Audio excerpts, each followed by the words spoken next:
Likez la vidéo si vous avez apprécié mon travail, partagez la vidéo en masse car le partage c'est la vie et puis ça va aider par le référencement puis ça me ferait très plaisir. Abonnez-vous à ma chaîne pour ne pas louper la prochaine et je vous dis à bientôt. Allez, bye. Salut les geeks, j'espère que vous allez bien. Je suis très heureux de vous retrouver pour cette vidéo sur la chaîne Geek in World, une chaîne qui tente de mettre en avant la culture populaire. Aujourd'hui, je vais tenter, je dis bien tenter, de vous parler d'un film important, c'est-à-dire Tenet de Christopher Nolan. En effet, depuis l'ouverture des salles fin juin, c'est le premier blockbuster qui arrive dans nos salles hexagonales. Et c'est peu dire qu'on attendait ce film comme le Messie pour remplir les salles. Beaucoup de professionnels du cinéma espèrent que ce film va remplir les salles, voire carrément les sauver. D'ailleurs, le film est sorti il y a 10 jours et a déjà fait plus de 50 millions de dollars à travers le monde, ce qui n'est pas énorme pour un blockbuster de cette importance, mais qui est quand même pas mal vu les circonstances. Tenet. Alors Tenet, est-ce que c'est vraiment le film qui va attirer le grand public ? Je vais vous le dire tout de suite après le générique. Restez connectés jusqu'au bout.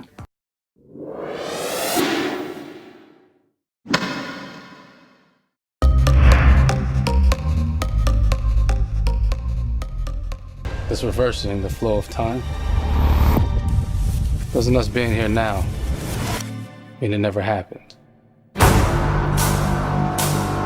Alors que raconte Tenet ? Alors très schématiquement, on va dire que c'est l'histoire d'un agent secret qui va tenter de sauver le monde et ainsi utiliser une technologie d'inversion temporelle. Oui, je sais, c'est très résumé. Tenet est donc un film réalisé et écrit par Christopher Nolan.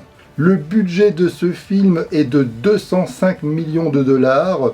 C'est le budget le plus important pour un film de Christopher Nolan. Il est classé en deuxième position après The Dark Knight Rises. Alors je peux vous dire que pour réaliser cette vidéo, pour ce film, eh bien il m'a bien fallu une dizaine de jours pour tenter, j'ai envie de dire, de le digérer. Car, je dois avouer, à la sortie de la salle, j'étais assez circonspect. C'est-à-dire que globalement, j'ai aimé le spectacle, j'ai vraiment apprécié le grand spectacle, mais j'ai trouvé le scénario beaucoup trop complexe, voire par moments, je dirais même confus. C'est pour cette raison que pas mal de critiques vont vous dire qu'il faut voir ce film plusieurs fois pour tenter de l'assimiler. En effet, il y a tellement d'informations pendant 2h30, c'est un film extrêmement bavard. Il est au bout d'un moment et a du mal à trier ce qui est important et ce qui ne l'est pas. Je pense en effet qu'un scénario bien construit doit être compréhensible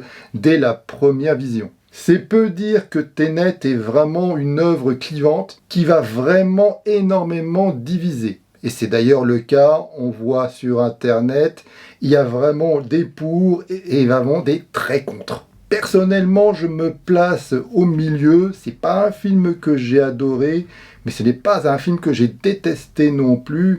J'ai trouvé que c'était une œuvre intéressante et je l'ai pris comme un casse-tête ludique qu'il fallait décortiquer, tenter de manipuler les différentes facettes du film pour tenter d'en trouver, tenter de mettre en avant un résultat cohérent. Beaucoup avaient critiqué pour Inception que le film expliquait beaucoup trop son concept, était un peu trop bavard. Et bien là, pour Tenet, c'est le contraire. Christopher Nolan ne vous tendra jamais la main pour tenter de vous expliquer réellement son concept. C'est pour ça que c'est une œuvre assez aride, froide et austère. C'est pour cette raison que ce film ne peut pas faire l'unanimité. L'intrigue principale ressemble à un James Bond classique où un agent secret doit sauver le monde. Mais la partie science-fiction rend l'intrigue vraiment complexe et pas toujours très compréhensible à la première vision. Au niveau de l'action, j'ai trouvé le film assez spectaculaire, mais encore une fois, on voit bien que Christopher Nolan, c'est pas George Miller ou John McTiernan. Par exemple, il y a une séquence qu'on voit dans la bande-annonce où l'on voit un avion qui est réel, qui explose. C'est pas une maquette, c'est pas un avion numérique, c'est vraiment un avion réel qu'ils ont utilisé pour le faire exploser, le faire traverser le mur d'un hangar. Mais je trouve que, voilà, c'est pas vraiment une scène très spectaculaire. On se dit qu'un autre réalisateur aurait probablement largement dynamité, explosé, c'est le mot qui convient, le potentiel d'une telle séquence. Là, j'ai trouvé que c'était assez banal. Par contre, là où Christopher Nolan m'a surpris au niveau de l'action, c'est au niveau des corps à corps, que ce soit le combat dans un restaurant ou ailleurs, c'est assez violent, c'est assez frontal. Et de la part de Christopher Nolan, ça m'avait assez surpris. Et là, oui, là, c'était vraiment, là, on sent qu'il y avait un gap supérieur au niveau de l'action, au niveau des corps à corps. J'ai trouvé que c'était bien supérieur que ce qu'on voyait dans les Batman, par exemple. Mis à part la complexité du scénario, que je vais tenter d'expliquer après, car je le dis, hein, là nous sommes dans une partie sans spoil, il y aura une partie spoiler où je vais tenter d'expliquer certains concepts du film. Pour moi, le problème numéro 1, c'est donc pas la partie science-fiction du film, mais ce sont les personnages. À l'image du film, eh bien ils sont très froids. Il y a vraiment peu d'émotions qui s'en dégagent, ce qui fait qu'il est quasiment impossible de s'identifier à eux, donc par la même occasion, eh bien, de s'intéresser à ce qui leur arrive. Et ça, c'est vraiment un gros problème pour un film qui se veut être un film d'action, le fait qu'on ne puisse pas s'identifier ou s'intéresser à ce qui leur arrive. Et c'est dommage car le casting est assez irréprochable. John David Washington est très crédible en tant qu'agent secret. Il faut dire qu'il a le physique qui va avec, puisque c'est un ancien joueur de football. Il avait déjà prouvé dans le dernier film de Spike Lee, il est très bon. Son acolyte, interprété par Robert Pattinson, est également très bien. On voit qu'il assure au niveau de l'action et j'attends avec impatience sa prestation dans le prochain Batman. Kenneth Branagh, qui joue le méchant russe de service, beaucoup trouvent qu'il cabotine un peu trop. C'est peut-être vrai, mais le talent de Kenneth Branagh fait que j'ai justement trouvé un peu d'émotion par rapport à ce personnage et à certains moments je l'ai même trouvé effrayant. Donc ce cabotinage ne m'a pas du tout gêné. Le seul personnage où éventuellement on pourrait un petit peu s'attacher, ça serait sa femme, interprétée par Elizabeth Becchini. J'ai trouvé que le fait qu'elle essaye coûte que coûte de retrouver son fils et tenter de se détacher de l'emprise de son mari, j'ai trouvé ce personnage intéressant et en effet, j'ai ressenti quelque chose pour elle. En d'autres termes, le casting est vraiment excellent. Au niveau de la bande originale, c'est malheureusement pas Hans Zimmer qui s'y met, mais Ludovic Göransson. Et beaucoup ont critiqué cette musique parce qu'il n'y a pas réellement une thématique dedans, ce qui est vrai, mais je trouve qu'elle accompagne assez bien les images. Elle est mécanique, elle est froide, et je pense que c'est une musique idéale pour ce genre de film. Voilà ce que je peux dire sans spoiler sur ce film. Donc vous avez compris, globalement je l'ai plutôt bien aimé, mais la structure narrative assez complexe de ce film, ou peut-être même faussement complexe, car en définitive l'intrigue d'espionnage est assez simple à comprendre, et c'est vrai que Christopher Nolan a un certain malin plaisir à le complexifier via des fausses pistes et l'utilisation justement de cette inversion temporelle. Et je ne sais pas si justement Christopher Nolan a bien réussi à mettre en image cette inversion temporelle pour qu'on puisse bien l'assimiler et comprendre ce qu'on voit. Car dans ce film, il y a différents points de vue. Il y a ceux qui utilisent l'inversion temporelle, ceux qui sont dans le présent, et tout ça se mélange. Et c'est peut-être pour ça qu'on a du mal parfois à comprendre ce qu'on voit et ce qui s'y passe réellement, notamment lors de la bataille finale. Mais bon, voilà, c'est le gros problème de ce film. Mais bon, globalement, je l'ai plutôt bien aimé. C'est vraiment pas mon Christopher Nolan préféré. Mais maintenant, je vais rentrer dans la partie spoiler, car là, il y a vraiment beaucoup de choses à dire. Donc, si vous avez vu le film, restez connectés jusqu'au bout. Dans Tenet, à mon sens, il y a deux phrases importantes dans ce film. La première, c'est tout au début, lorsqu'un personnage dit à l'agent secret « N'essayez pas de comprendre, mais tentez de ressentir ». Il est évident que via cette phrase, Christopher Nolan parle au spectateur en lui demandant vous n'allez probablement pas tout comprendre, mais laissez-vous aller. Et quelque part, on peut peut-être se poser cette question, est-ce que c'est pas un aveu de Christopher Nolan sur la difficulté qu'il avait de montrer en image son projet, d'où cette phrase. Je vous pose cette question, qu'est-ce que vous en pensez? Deuxième phrase importante, un des personnages dit « Ce qui arrive est arrivé » ou tout simplement « Le passé, c'est le passé ». Car oui, Tenet est un réel long métrage sur le voyage dans le temps. Pour débuter ludiquement, on peut dire que Christopher Nolan a utilisé un carré magique de Sator. C'est un carré qu'on a retrouvé à Pompéi. C'est donc un carré magique palindrome latin. Dans ce carré, on peut y trouver plusieurs noms, comme Sator, le nom du terroriste russe, ou Arepo, qui est le nom du peintre. Au milieu de ce carré, on retrouve le mot Tenet, qui est un palindrome, puisqu'on peut le lire Tenet, que ce soit à l'endroit ou à l'envers. En latin, Tenet veut dire tenir ou maintenir en son pouvoir. En anglais, cela signifie un principe sur lequel s'appuie une théorie, voire une religion.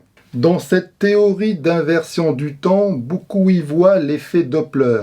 Dans ces liens de cette vidéo, je vais vous donner donc les explications de cette théorie. Je préfère que vous la lisiez vous-même.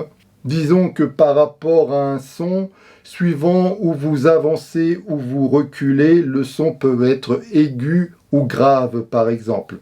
Ou alors lorsque vous regardez une galaxie qui recule, vous la voyez plutôt rouge et lorsqu'elle avance, c'est plutôt bleu. On peut donc dire que dans ces cas-là, le rouge symbolise plutôt le futur et le bleu le passé. En effet, dans Tenet, les couleurs ont beaucoup d'importance. On y voit bien sûr le bleu et le rouge, on le voit vraiment partout, mais également le vert et le marron. Dans ce film, on parle beaucoup de l'algorithme. Alors l'algorithme n'est bien évidemment pas une équation mathématique, mais bel et bien une propriété physique composée de 9 éléments qui pourraient détruire le présent et le passé. D'ailleurs, ces 9 éléments, on les voit à la fin du film. On peut dire la personne qui détient l'algorithme, et c'est ce que recherche le trafiquant russe, devient le maître du temps. Au niveau de l'inversion temporelle, sachez que les gens qui empruntent ce chemin portent un masque. C'est comme ça qu'on les reconnaît. La bataille finale, ce sort de Call of Duty movie, est vraiment spectaculaire, il est vrai, mais il est extrêmement difficile à comprendre. C'est-à-dire qu'il est assez confus, on voit même pas vraiment où sont les ennemis. Et c'est vrai que pour tenter, je dis bien tenter de comprendre cette bataille finale, eh bien, il faut se remémorer quelques théories, quelques propos qui ont été dites avant. Il y a donc un groupe d'hommes qui vont emprunter l'inversion temporelle via les fameux tourniquets qu'on voit dans le film pour remonter à moins 1 heure, et les autres qui restent tout simplement dans le présent. Au moment de l'action, ces deux groupes d'hommes vont se retrouver à moins 10 minutes et former ainsi un étau pour bloquer leurs ennemis. Et à moins 5 minutes, on voit justement cette séquence d'explosion d'immeubles qui explose se reconstruit et qui s'explose suivant le groupe d'hommes qui sont ou dans le moment présent ou au moment de l'inversion temporelle. Et ben voilà, c'est-à-dire ils se trouvent temporellement, ils détruisent tous cet immeuble, mais pas au même moment. J'espère que vous m'avez compris. Mais il est vrai que cette bataille est vraiment confuse. Je vais terminer cette vidéo par la plus grosse théorie qui parcourt le net, que le personnage de Robert Pattinson serait donc le fils de Kate, c'est-à-dire Max. Et si le prénom complet c'est Maximilien, eh bien à l'envers, lorsqu'on reprend les dernières lettres, ça fait Neil, le prénom justement de Robert Parkinson dans le Pattinson dans le film. Une autre clé du film, c'est-à-dire ces fameuses vacances au Vietnam qui se passent sur un yacht avec la mère Kate et le fils, eh bien, qui se passe le 14, et comme vous le savez, si vous avez eu le film, eh bien, c'est une scène clé, importante pour, qu'on va découvrir à la fin du film. Eh bien, seul le fils peut connaître cette fameuse date, ce qui tenterait à prouver que Neil, donc Pattinson, serait bel et bien Max. C'est une théorie intéressante. La question que je me pose toujours, pourquoi dans ces cas-là Christopher Nolan ne le dit pas explicitement?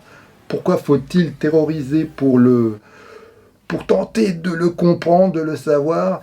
C'est un peu le problème avec Tenet, c'était déjà le cas avec Inception. Il y a tellement de théories qu'on a l'impression que chaque critique, chaque cinéphile crée un autre film, un autre long métrage, qui est souvent encore plus complexe que ce qu'a pensé Christopher Nolan. Dites-moi dans les commentaires si vous aussi vous êtes d'accord, si vous pensez que Neil et Max, ce sont une même personne. Voilà, je vais arrêter cette vidéo ici. J'en bafouille, il est 4h30 du mat.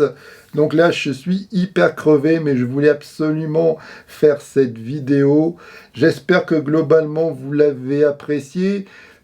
J'espère que les petites théories, les petites explications que j'ai données à la fin, j'espère qu'ils vous ont peut-être un peu aidé dans la compréhension du film, sachant que je n'ai pas tout compris et je suis moi-même pas certain de mes théories et explications, car je le rappelle, je l'ai vu qu'une fois le film.